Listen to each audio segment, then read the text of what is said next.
Welcome, everyone, to the Sixth Round Post-Fight Show with me, Zane Simon, and my co-host, Eddie Mercado. We're here following UFC Lincoln, Justin Gaethje, James Vick. Fight night card just finished up for the UFC, and honestly, a really solid, action-packed, top-to-bottom fight night card. Yeah, no, this was not stinking Lincoln. There were ample finishes, exciting fights. The judging, I think, was a little iffy. Like, I know a lot of people on Twitter were kind of complaining about the judges. I thought it wasn't too controversial, but there were a lot of close matchups that kind of could have gone either way. But overall, a solid night of fights, and we saw a veteran hang up his gloves in his hometown for the last time. So, yeah, pretty good card outside of the pacing.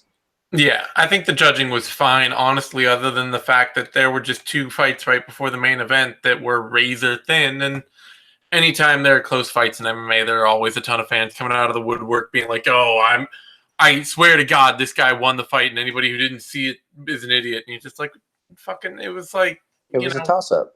5 punches separated them in each round, and there were no momentum shifts at all. So I don't know what you're no momentum shifts or no like big wow moments. Yeah, no substantial damage that's noticeable. So when you get fights like that, you can't turn. You can easily turn to any losing fighter in a fight like that and be like, you didn't do anything in this fight to make the judges think you won it. So I get that you feel like you have a case, or your brother who's tweeting us now angrily online feels like you got a case. Yeah, but you didn't win. That's all there is to it. You didn't win definitively enough for anybody to call you the winner. But speaking of winning definitively, holy smokes, that main event. Yeah. Ooh. I knew there was a chance Gaethje might come right out of the gate and finish James Vick, but frankly, I thought Vick was getting a little too elusive for that. He would find he'd get hit a couple times like that early and then just kind of be like, maybe I want to be way outside and try to play this safe and pick him off. Mm-hmm. And Gaethje might wear him down late. Or if somebody did get finished early, I kind of thought it'd be Gaethje. I thought he might, Vick might stick him on the end of some jump knee or some other ridiculous thing that he tends to pull out as guys try to close distance on him. Right. Or like a power guillotine and choke him unconscious, something like that. Yeah, and but it's funny. Just like, put a stamp on him. Right before the fight happened, I'm watching it with my buddy and one of my best friends. He's real knowledgeable on the sport, and I'm like, so who's going to win this? And he's like, I got Gaethje, and I was like, okay, well, how do you think he's going to win? And he's like, well, I think he's going to catch him with an overhand right up against the cage and knock him out. Yeah, and I was like, well, yeah, he's susceptible to the overhand right. But I was like, but we've seen that. Like, Beneil Dariush did that to him. And I'm like, I think he might have grown from that. But turns out he kind of has the same exact holes he did when he fought Dariush. And Gaethje throws an even harder right hand than Dariush does. Oh, yeah. Much harder. Like, the way Vick fell was downright scary, to be quite honest. Like, that was... He fell the wrong way to get Nell marked, but in spirit, it was a Nell marking. Had he fallen to his left side instead of his right, he would have gotten Nell marked. But he fell to the right, so just a modified. Yeah, a modified Nell mark.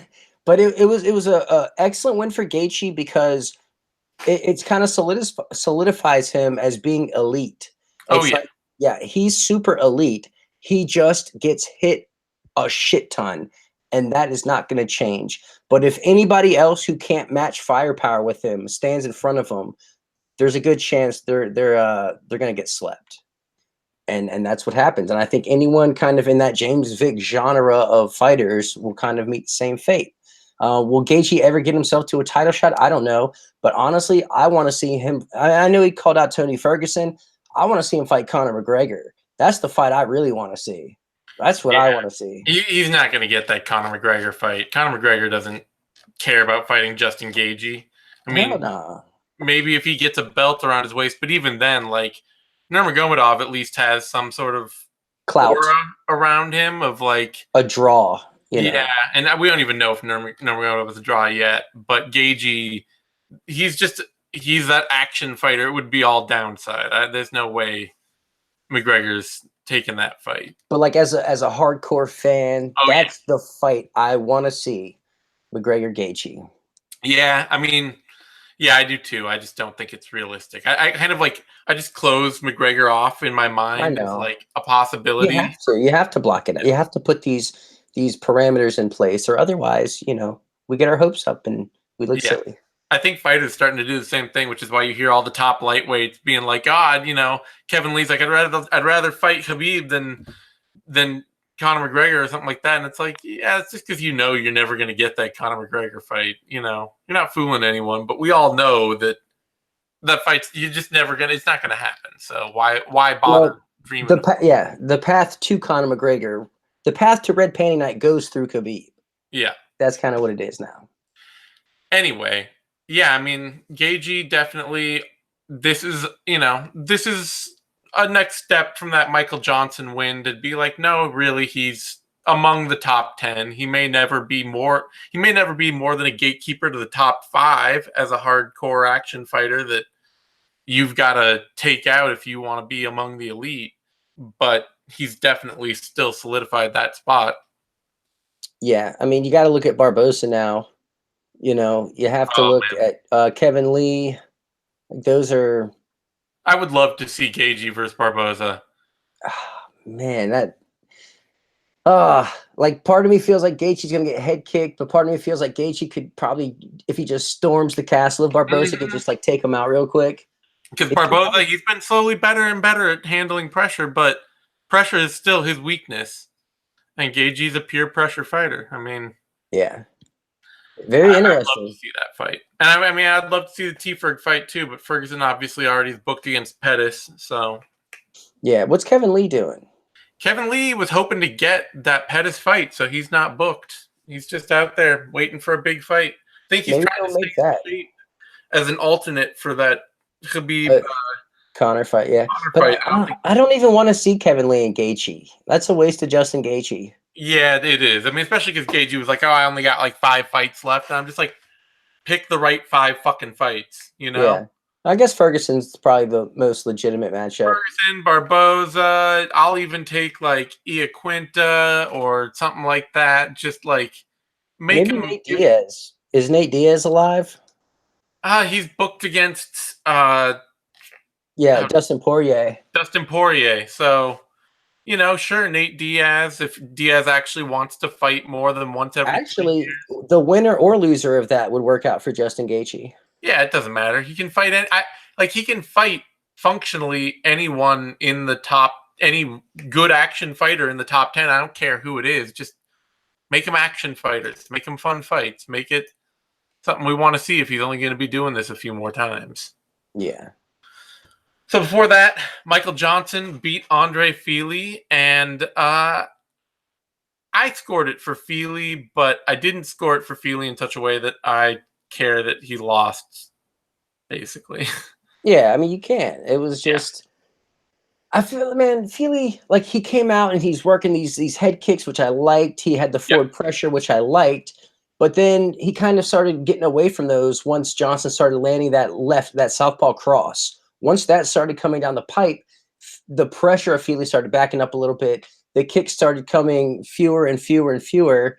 And, Fili switched up. And he's like, okay, I'm going to change levels and I'm going to start working my takedown. He took the back at Johnson. Excellent back control. Went for that rear naked choke. Almost had it, but he didn't have it. You know what I mean? Yep. Johnson pretty much stayed safe. In a round when that happens, like I know Michael Johnson reversed and landed some hard ground and pound after that for like 30 seconds. I love like a close submission like that. To me, should steal a round that's that close and back and forth to me. But it's an argument. Like that's not it's not like Andre Fili definitely won that round. And then the unfortunate thing for him down the stretch is that he kind of really depended on that head kick to keep Johnson's left hand at home, which it did for the most part, but he also never landed it flush. So at that point, if the bulk of your offense is something that just promotes the other fighter's defense, you're not landing any significant strikes. So yeah, and any time Fili kicked anywhere besides the head, that left was coming to counter. Yep. So it kind of put Fili in a weird spot where he kind of changed into a wrestler as the fight progressed. Yeah, and he kind of let Johnson just get off with that left hand just a little too much, and it was snapping the head back, and that counts for a lot. Like you see it snapping. It's like, and it's not the jab, it's the cross. So you get a little more credence with that strike. And I mean, I'm not upset Johnson won the decision. Nope. Good for him. Not a fight either that gets me like really pumped for Johnson at 145, though. He still looks like he struggles immediately with anyone that can wrestle him. Immediately gives up his back every time. Feely came out with pressure, and Johnson immediately reacted poorly to it. And Feely's not even a great pressure fighter. He's just sort of everybody knows how to fight Michael Johnson now. And, Feely wasn't quite good enough at the game plan, but he came damn close with it. Yeah, I mean, it was a valiant effort. I mean, when he took the back in the second round and he started going for the rear naked choke, I was like, oh, Darren Elkins 2.0. Here we go. But I guess Johnson learned his lesson and went to the gym and worked his rear naked choke defense, because that shit was pretty damn tight. Yeah. Like, that was the closest the fight was to being stopped throughout the whole match. Good work from Johnson there to gut out bad positions and stay in the fight. And I think Henry Hooft even told him no, we can, you're doing good, and this is a good fight, which is good. Nice to hear from Henry Hooft, who's otherwise often you're losing, Michael, you're losing. Don't give up. Don't give up. Right as he's getting choked unconscious. Yeah, but good for him, snapping a losing streak. He really had a tough run, like a brutal just run of fighters to Khabib and man, I wouldn't wish that kind of, you got Gaethje in there. Elkins is you look at Elkins, you're like, oh, no big deal. But if you actually know who Darren Elkins is, you're like, nobody wants to fight that guy. Yeah. Nobody. Nate Diaz, Beneil Dariush, that's a tough run. Yeah, he's fought a ton of pressure fighters, a ton of people who the only way they fight is going forward, putting out a lot of volume. Elite pressure fighters, the cream of the crop. Yeah. So it was a struggle for Johnson. Good to see him get back on the horse. For that, Angela Hill lost to Courtney Casey Sanchez. I scored that fight for Hill, but once again, not a fight I'm really broken up about. Thought Hill landed the better shots all fight, but Sanchez apparently landed a little more volume in every round. So you can't really be like, oh, well, the judges have to count what looked like it may have landed a bit harder. Yeah, I thought it was a decent fight, but when so much volume is being scored throughout, you kind of lose track, and it's you can't just be oh, they're 1 or 2 strikes ahead. It's just okay, they're fighting. No one's doing anything substantial to definitely put a stamp on the round, put an exclamation point on the fight, anything like that. So the chips fall where they may, and no cries of robbery should be had here. This was just a really close fight, and we have judges so that we don't have draws usually, and that's the whole point, to see who's better. So good to see Casey finally pull out a really close decision. She's usually on the wrong side of that. I guess she just did enough. She was forced to fight this on the feet for a good portion, and she was able to do it. So yeah, she's always going to have size and power at the division, and I think what she showed in this fight, and maybe it also speaks to Angela Hill's struggles, is that she was consistently, when Hill, ran herself into the pocket to throw combinations, Casey was always right there to answer in combination and to, throw 3 or 4 hard hooks. And found Hill with a lot of those, and Hill was the one busted up. Hill was the one bleeding. You can even argue that even though Casey looked like she got hurt more often in the fight, there were more moments where Casey got hit and kind of stumbled or wobbled a little or something like that. Yeah, Hill was also the one whose face was all swollen at the end of the fight. So if you're just going off visual damage metrics or, oh, I think that landed harder or whatever. Or who would you rather have been or not have been? Yeah, it's a tough fight to score, but tough loss for Hill, and, a solid win for Casey to put her back on track in the middle of that division that's only going to get deeper and probably end up surpassing both of them before long. For that, Brian Barberena knocked out Jake Ellenberger, and man, the moment this fight was announced, it's just why are you going to get Jake Ellenberger knocked out in the round? Who needs to see that? And then you find out. Well, then you find out it's his hometown, and it's oh, he's obviously going to go retire after he gets knocked out. Yeah, but that's just sad, man. And I don't think it's sad. I mean, I think he knew what he was doing. I mean, the fight was what, June, like beginning of June, his yeah, with Saunders. So I yeah, mean, once I couldn't figure out why he would agree to a fight this soon and against Brian Barberena of all people. So I'm just like, I did the math and I'm like, he has to be retiring after this. Like, there's no other. It doesn't make sense. So, yeah. That's fair enough. It just I hate to see the UFC making these kind of matches with guys who've been knocked out in the first round over and over and over again. You're like, it could have been a favor. yeah, it's kind of I don't know, it's kind of a shitty favor to do somebody. I don't know, Yeah, like, but I mean, if the dude wants to retire, it's like, hey, let's go ahead yeah, and just yeah, get this I contract done and over with, get him off the books in this fiscal year, and I on get the it. next.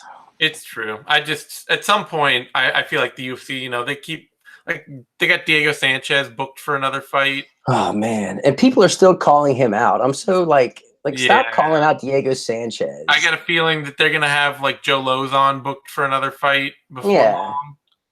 I'm sure BJ Penn will be fighting And before I know it. these guys, especially guys like Lozon and Sanchez and Ellenberger too. It's just like at some point you gotta be a little responsible for watching these guys go get knocked out like several times over, and then be like, yeah, well, let's throw them at somebody else. I mean, Barberena's not even a knockout puncher, and he slept Jake Ellenberger, and you knew the moment that fight was announced he was going to knock out Jake Ellenberger. It wasn't like a surprise. It wasn't like, oh, I don't know, maybe he'll do it this time. It's just anyway.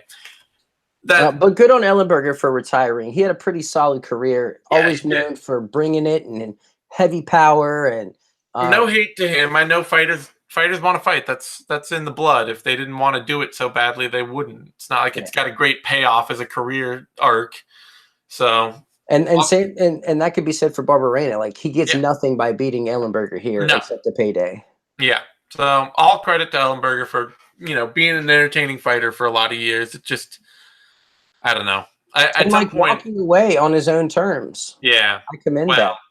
I mean, I'm sure his own terms would have been winning, but yes. Well, still, like he said, Yeah, I'm done now. I'm done yeah, fighting. He's not going to some other league, and or he's not going to bare knuckle boxing. Hopefully, yeah. I don't know. I don't know that you want to bet on that. Chris Lytle just headlined a card tonight, so yeah. Kendall Grove just won a bare knuckle boxing fight tonight. yeah. Also, Don't let's not count that chicken yet. Anyway, before that, Davison Figueiredo beat John Moraga, and shit, if that guy needs you pay attention. Everybody in that division needs to start watching out for Davison Figueiredo, because tell me you knew this shit was going to happen too. The second you saw that Moraga wasn't fighting an up and comer, it's like, oh, he's fighting a guy that's probably going to be making a title run. He's losing this one. no, I didn't. Really? I thought that Moraga was. I just like Figueiredo. He struggled with Jared Brooks a bit. He got tagged up when standing in that fight. Got him down a lot and mauled him on the ground, but gassed out and got tagged up a bit late in that fight. And then beating Joseph Morales just doesn't mean anything to me. Like, it was a beautiful win. He looked amazing in it, but it was kind of just like, I need to see it proved. And I wasn't sure he could keep Moraga down and get him down and keep him down. And I thought Moraga could be the busier stand-up fighter. But those elbows he landed, and just like the creativity he's showing, Connor on our pre-fight show and Phil as well, they were kind of comparing him to Yoel Romero. And I'm really starting to love that comparison of just being this kind of physical freak who picks out. It's not like he's setting up these strikes and you get the feeling that it's like, oh, I've been, pumping out the jab and that's going to lead to this left high kick, or that's going to lead to the right cross down the line. It's just sort of much more the kind of thing where it's just like, well, I've been watching you and feeling out this fight, and now I see the perfect strike to throw in this perfect moment, and I'm going to throw it, and there's nothing you can do about it. Yeah. And that's how this felt. Like, it was just, dude's for real. Yeah, he's super legit, and he's got the killer instinct. He's got the power. He's got the ability to hold down skilled opposition at flyweight. Yeah, which is a hell of a task. Holding guys down at 125 is not something most people can do. This really was a strong showing. Yep. But yeah, Moraga just kind of has this role of he's fighting an up-and-comer and winning, or he's fighting a guy making a title run and he's losing. It's true. It's just Moraga's, he's always been kind of a gatekeeper to the top 5. Like, you beat him and you are clearly an elite talent in the division. So Waleed Ismail, MMA pioneer, obviously in the corner of Figueiredo, actually called for a title shot for Figueiredo.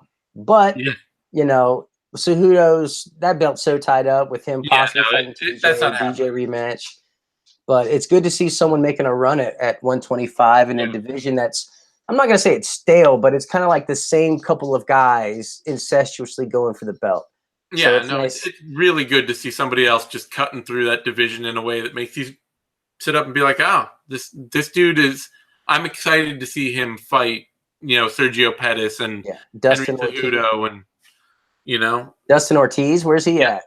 Yeah, I'm excited to see Figueiredo in those fights because I think he'll win them and push himself that much further into being a really strong title contender. Maybe not Cejudo, but, I want to see him fight Cejudo down the road. Like, that's a fight that has me excited in a way that, frankly, the idea of, like, the winner of Cejudo Formiga or the winner of Benavidez Borg doesn't really have me nearly as excited as title contenders. What about would you rather see that over the DJ rematch? No. Demetrious Johnson is the only must-see fighter in that division right now, with the growing exception of Cejudo, but, that's a growing exception. Fair. All right, before that, Eric Anders beat Tim Williams, and, man, I don't know. I don't know how to feel about this fight. It both kind of confirms all of my fears about Eric Anders and answers a few of them, in that he really didn't look good for most of this fight, and he's not a skilled fighter in any way yet, but he also showed that he's very composed and can stay composed, and seems like he really thinks about the fight in the cage a lot all the way throughout, in a way that you have to give credit. Like, you have to give credit for the idea that his technical skill may still catch up to his physical ability. Well, I think the big thing is he's unskilled and he knows it. Yeah. So, like, he's aware that his assets are his physicality, his athletic gifts are what's carrying him, and why he is where he is at this point in his career. So, yeah, of course, everything else can catch up to, his skill set can catch up to his athleticism. I mean, he's already gone a distance in a debatable fight with Machida. Yeah. You know what I mean? And that's like the ultimate test of, do you have like the bare minimum skill set required for your level of athleticism to thrive at a high level? And he does. And he just kind of showed it. He obviously dropped the first round. I gave it to Williams. Yep. He was patient, though. Like, he wasn't throwing anything that would have gotten him in trouble, anything that would have been gassing him out. He wasn't forcing anything. He was kind of just letting the fight come to him. And it, eventually turned into this insane highlight reel of a head kick knockout as Williams tries to stand up off the floor. And it was epic, like, epic fight.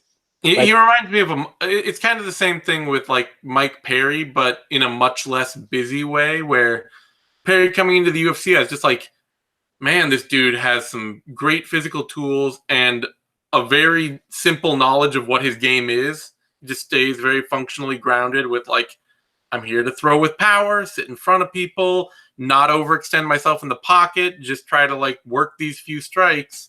Yeah. And Anders is doing the same thing. It'd be nice to see him throw more volume, but at the same time, he's not putting himself through the wars that Perry is at welterweight. So maybe that serves him well too. Yeah, and he doesn't have the same kind of ferocity as Perry does. Yes, but he's a pressure counter fighter. Perry is just a bulldozing, pressure fighter. Yeah, and once the skills start, I think that'll help with the confidence of Anders, which will help him start a little faster and be a little bit more aggressive while still being in control.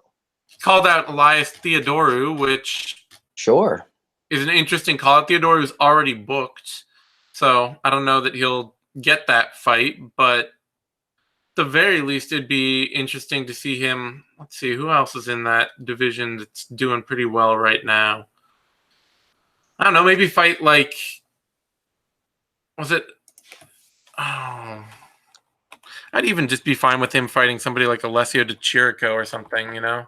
Whoever's at the bottom, or not necessarily the bottom, but like someone who, I don't know, maybe like they should find him a matchup to test a certain area. Yeah, like someone who's Chirico's coming off that highlight of Bomboj and then that split decision win over Julian Marquez. A fight like that would be probably just about right, honestly, as a next step. Or maybe even, you know, if you really want to give him a test that I think would be like a real, are you actually good enough to keep making strong improvements? They could throw him in there with somebody like Gerald Mearshart, who is just tough as shit and a, you know, can dangerous be subs, totally physically bullied, but a super dangerous submission artist. Yeah, I like that. Yeah. Otherwise, yeah, I don't know. I mean, he made the Theodore call out, not a bad move, but it's a little weird to come off of a win over Tim Williams and then fight Theodore, who's like 7-2, and it would. But like, yeah, he's just trying to fast track himself in the middleweight division, which I get and I respect. Yeah. But you know, it's not like, oh my God, Elias, that's gonna be a banger. No. It's like you're calling out someone who more than likely isn't gonna be able to knock you out, and it's like he's not really dangerous. It's you know? the lowest ranked fight that he thinks he can win, which is what it is. It's like it's the first ranked fight he thinks he can win, which, you know, I'll credit. That's how you play the game. Pick your poison. Before that, James Krause beat Warley Alves, and man, the James Krause. Yeah, the James Krause. What a fucking highlight from him. I did not expect him to fight, dude. The whole fight was a highlight. Yeah. That was crazy, man. Career best performance possibly from Krause. I didn't expect him to look that good at 170. I thought that Alves would be able to bully him in the clinch a bit and just kind of put a grind on him, and Krause was able to just out-technique him, able to switch positions constantly, dig underhooks while Alves wasn't looking for him. And then, I mean, Krause looked slick standing, but Alves also just looked totally lost out at range. Yeah, he looked flat, and just his athleticism meant nothing in this fight. Yeah. Like, it amounted to absolutely nothing. Yeah. And Krause, like you said, just out-techniqued him. Yep. He was winning the clinch positions, the head positions. On the feet, he was tuning them up with like this, you know, like almost like a Nate Diaz type tempo where the punches aren't hard necessarily or fast, but they're precise and they're constant. And that knee came up the middle, and Alves was caught slipping, and Krause picked him up a standing knockout. Like, who saw that coming? Yeah, I'm not sure. Like, let's see, what would be? I don't know if he's ever knocked anyone out like that. Yeah, it's been a while if he has. He's had a couple of highlights, but not knockouts like that. Yeah. He had a head kick back in RFA in 2011. But other than that, like, he subs people, or, you know, he'll pick up a nice decision. Yeah, for a vet like, you know actually who I'd really love to see him face, I'll admit. I'd like to see him face Li Jinglong. The Leech? Yeah. Okay, yeah. I think it would be almost look like how you thought this fight might go. Yeah. You know? The Leech, man, he packs some serious heat. And Krause, he's a fun technical boxer, which is why I'd want to see it. Like, he's developed. Krause isn't exactly Mr. Head Movement, you know? Like, he throws with his head right there for the taking. So that's compelling. Yeah, I'd like to see that fight. Otherwise, Krause is on a little tear now. This is pretty straight for him since coming off the Ultimate Fighter. Well, actually, it's technically 5 straight wins since the Tough show was exhibition bout.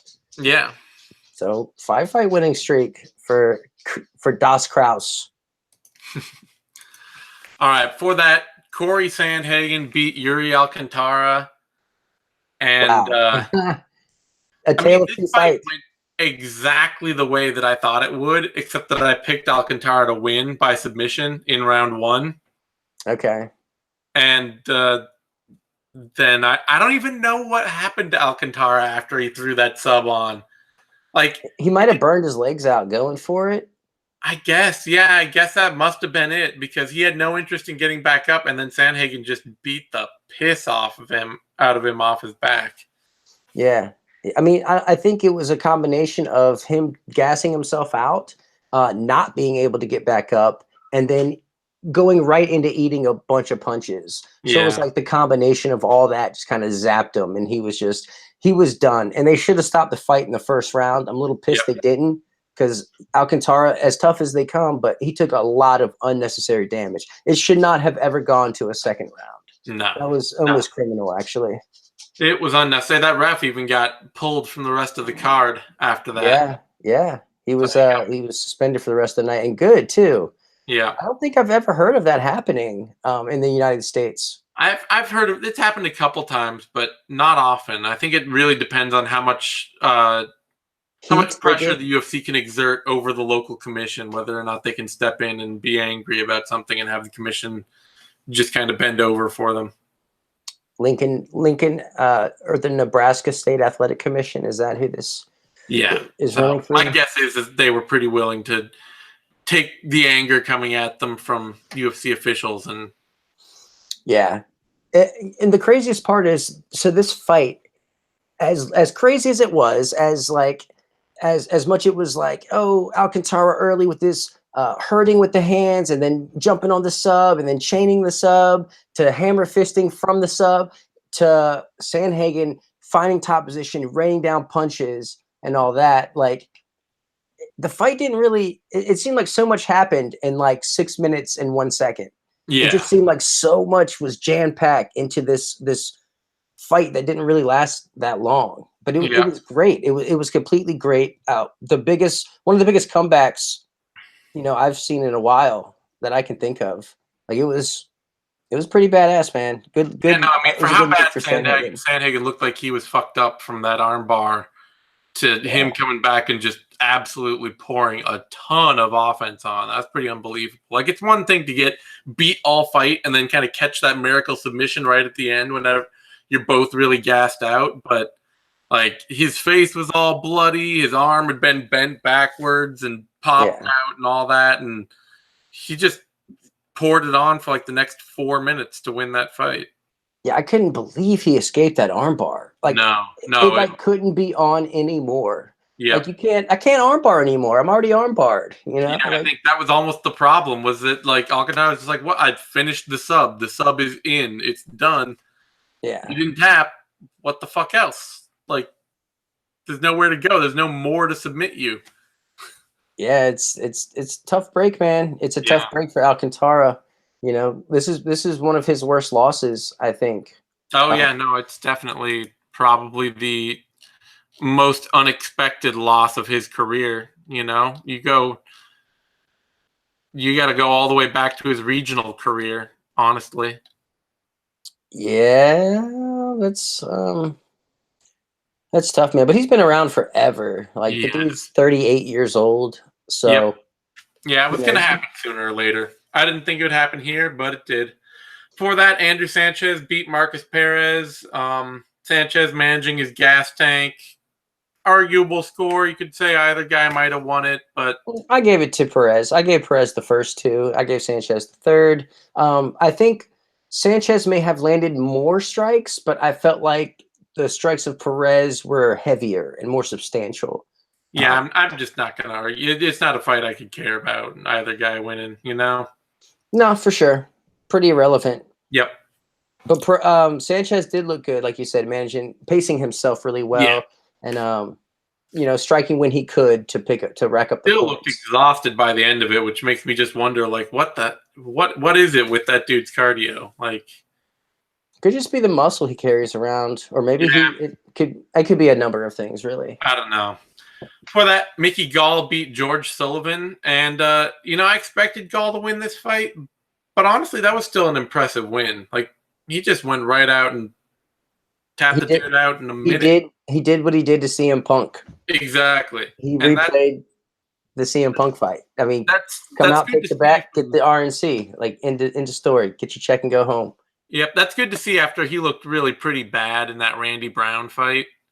It was a good thing to see to see Gall look composed enough to beat somebody, a reasonable veteran, A which he tough veteran, yeah. never beat before. He's never beat anyone with any real major notable experience in their career. Nope, just a bunch of hype. Yep. But what's crazy is like he comes out and like Gall has this impressive win. Like he comes out damn near flawless, right? And then he gets on the microphone and calls out Diego Sanchez. And I'm like, come on. And to make matters worse, he calls for a rematch with a guy in Sage Northcutt that he already beat.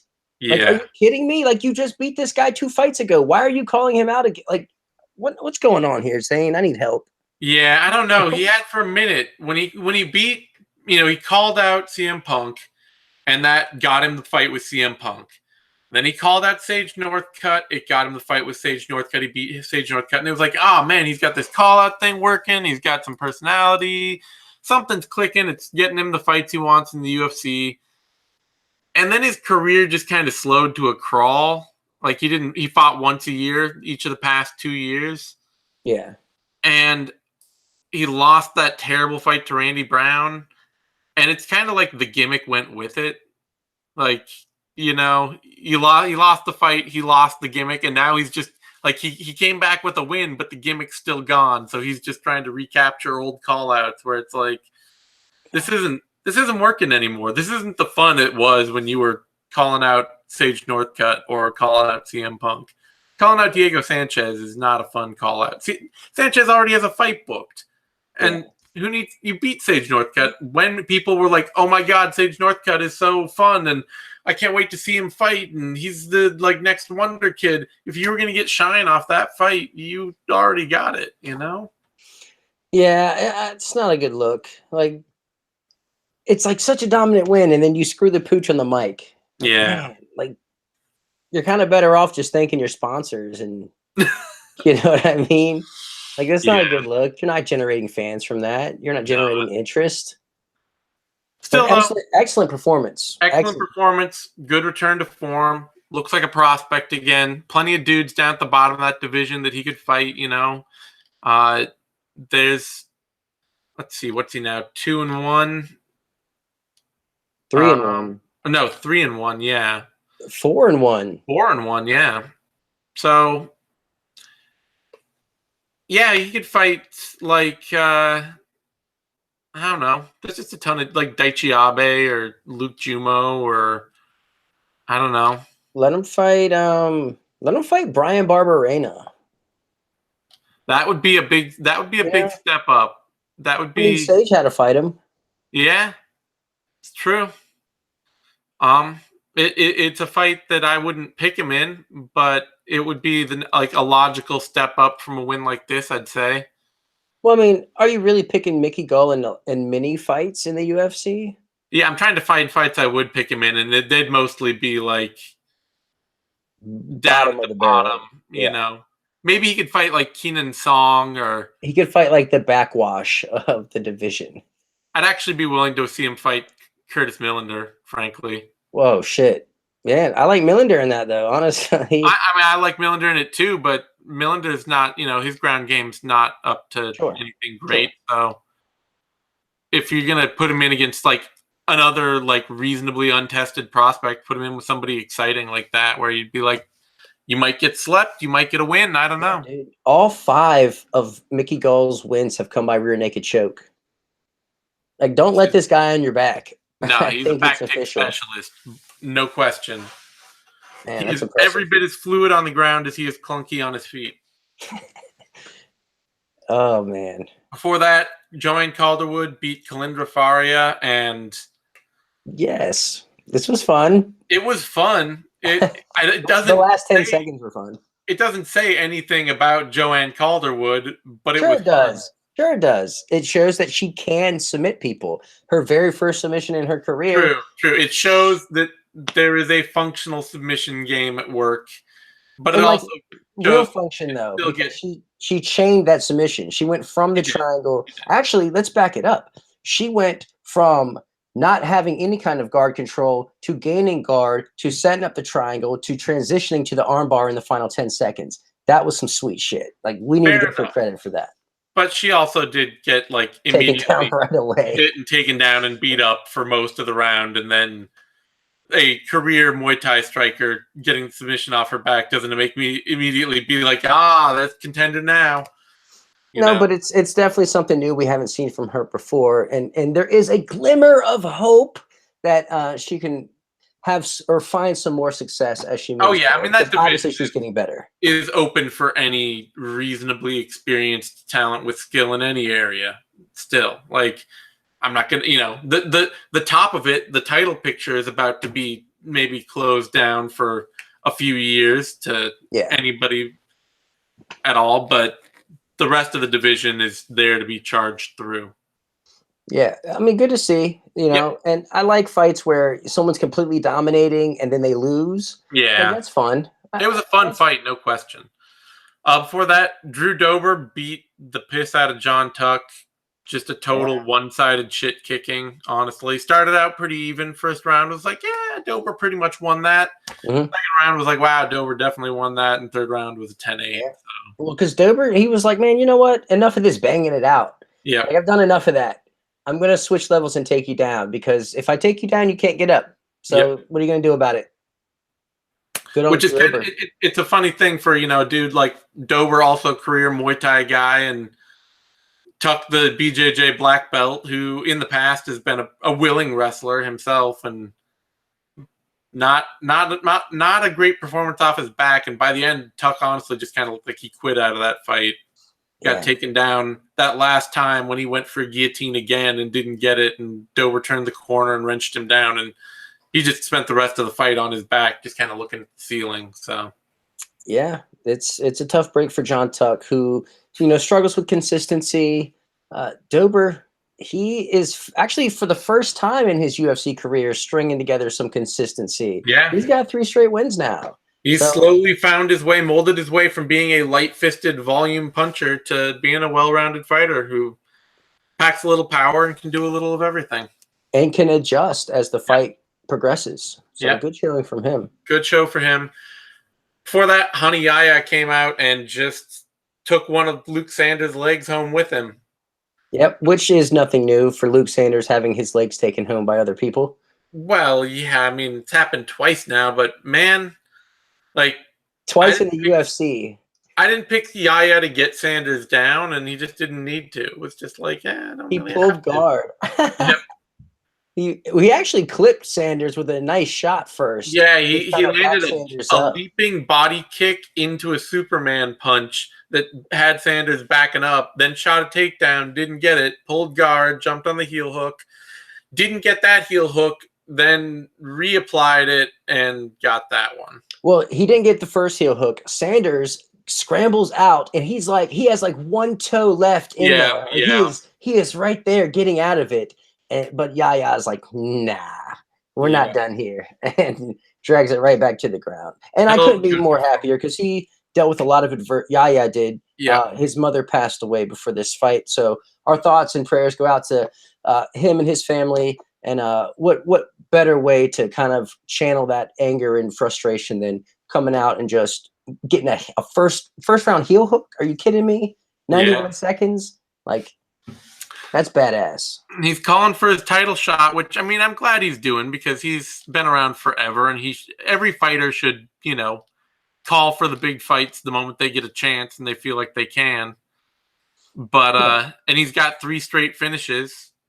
He's not going to get that title fight, but I hope they at least give him like a big fun fight next, something that he'll want to take as a consolation. And I mean, there's plenty of people that they can feed him. Yeah. I mean, just name anybody, really. Anyone, like anybody. But somebody suggested putting him in against, damn it. Munoz would be fun. Who? Pedro Munoz?